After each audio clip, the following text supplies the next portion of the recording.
Episode 9, Preaching, Printing, and Propaganda, the Media of Belief. Stories are powerful, but what if the story isn't just told, it's orchestrated? For thousands of years, governments, empires, and institutions have used media as a stage to guide belief, shape behavior, and control society. From temple steps to television screens, from sacred manuscripts to blockbuster movies and video games, humans have always been part of carefully staged broadcasts. In pre-modern times, messages were delivered from a hill, a pulpit, or a temple. Priests, orators, and leaders understood human psychology. Fear and punishment linger longer in memory than reward or praise. Sermons, proclamations, and public rituals were designed to stick. Architecture amplified the effect. Raised platforms, echoing halls, and vaulted ceilings magnified sound, creating a physical sense of awe and authority.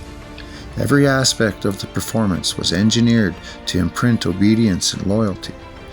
Visual storytelling reinforced the broadcast. Frescoes, mosaics, stained glass, and statues condensed moral lessons into unforgettable images. Heroic figures, punished enemies, and divine rewards were displayed in ways that made social order tangible.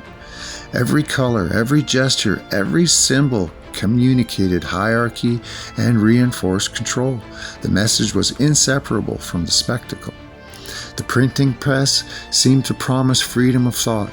In reality, governments and elites controlled what could be printed, distributed, and interpreted. Language, spelling, and formatting were manipulated to shape understanding. In modern times, think of it as content moderation at scale. Only approved narratives were amplified, while dissenting voices were silenced. Fast forward to today, the stage has gone global. Movies, video games, and streaming series are now powerful tools of influence. Military propaganda, politically aligned entertainment, and state-funded media use the same principles: repetition, emotional triggers, fear, loyalty, and spectacle. Blockbuster films glorify certain ideologies, normalize policies, or dramatize enemies. Video games can train players in specific behaviors, reward conformity, and subtly guide moral reasoning. The lessons are often immersive, interactive, and invisible, embedding patterns of thought without viewers even realizing they are being influenced. Psychological warfare is no longer theoretical.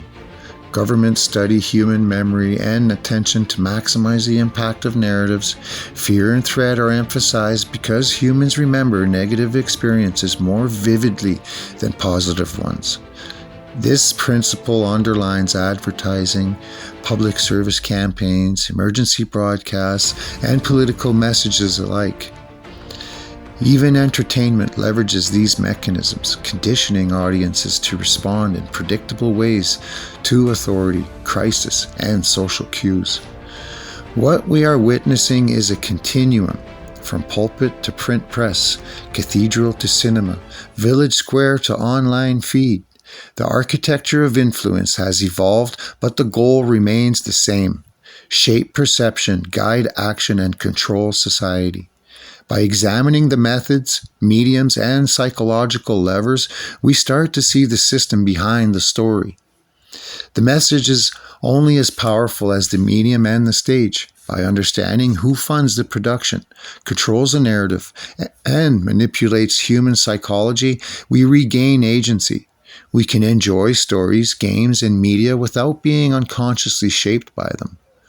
Awareness turns the theater of power into a tool for insight rather than manipulation. The lesson is simple: see the stage, know the players, and never assume the broadcast is neutral.